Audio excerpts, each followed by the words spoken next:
Two former U.S. intelligence chiefs have said Donald Trump poses a peril to the U.S. because he is vulnerable to being played by Russia, after the president said on Saturday he believed Vladimir Putin's denials of Russian interference in the 2016 election. Former Director of National Intelligence James Clapper and former CIA Director John Brennan issued a stern rebuke to Trump after the president called both men politicaless for their support of an intelligence agency consensus that Russia meddled with the U.S. election. First of all, he was referring to us as politicaless because he was trying to delegitimize the intelligence assessment that was done, Brennan told CNN's State of the Union. He added, by not confronting the issue directly and not acknowledging to Putin, we know that you're responsible for this. I think he's giving Putin a pass.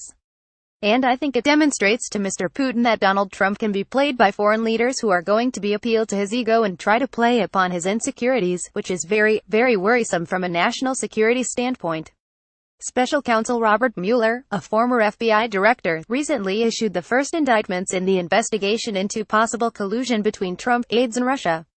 Trump has repeatedly denied collusion. On Saturday, Trump told reporters on Air Force One during a flight to Hanoi that Mueller was leading an artificial Democratic hit job which could cost millions and millions of lives by interfering with diplomatic efforts with Russia. Asked if he had raised the issue of Russian interference during sideline conversations with Putin at the APEC summit in Da Nang, Trump said, "Every time he sees me, he says, I didn't do that.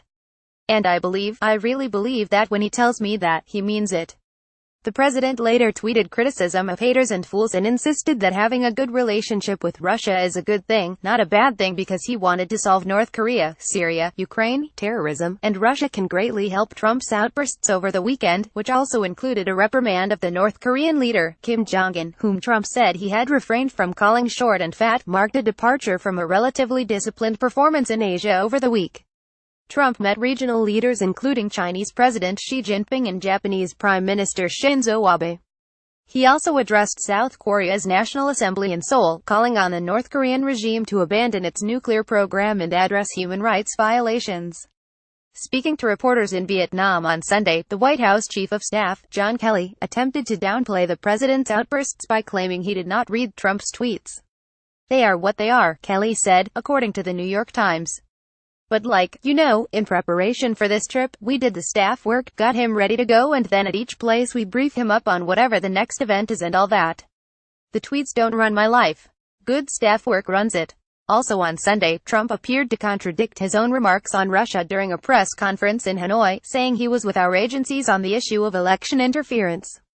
Nonetheless, Clapper seized upon Trump's initial comments. The former Director of National Intelligence also told CNN such backtracking was indicative of weakness in front of the leaders of rival powers. Donald Trump and Vladimir Putin shake hands at APEC video. "I think Trump seems very susceptible to rolling out the red carpet, honor guards, and all the trappings and pomp and circumstance that come with the office," Clapper said. "I think that appeals to him and it plays to his insecurities. Yes, I do think that both the Chinese and the Russians can play him." Trump criticized Clapper and Brennan, who served under both Democratic and Republican presidents, as well as James Comey, the FBI director he fired in May over, he said, "this Russia thing," during the same flight to Hanoi on Saturday. Brennan said the remarks were reprehensible but added, "Considering the source of the criticism, I consider that criticism a badge of honor. To impugn the character of somebody like Jim Clapper on Veterans Day, who has dedicated so much of his life to this country, I just find that outrageous. I think it's something Mr. Trump should be ashamed of, but it doesn't seem that anything that he does he feels any shame of whatsoever." Trump's Treasury Secretary branded the former intelligence chief's remarks ridiculous statements. "President Trump is not getting played by anybody," Stephen Mnuchin told CNN. "President Trump was focused on some very important issues in North Korea and Syria, and those are areas in which we need to work with Russia and get them on board with our strategy.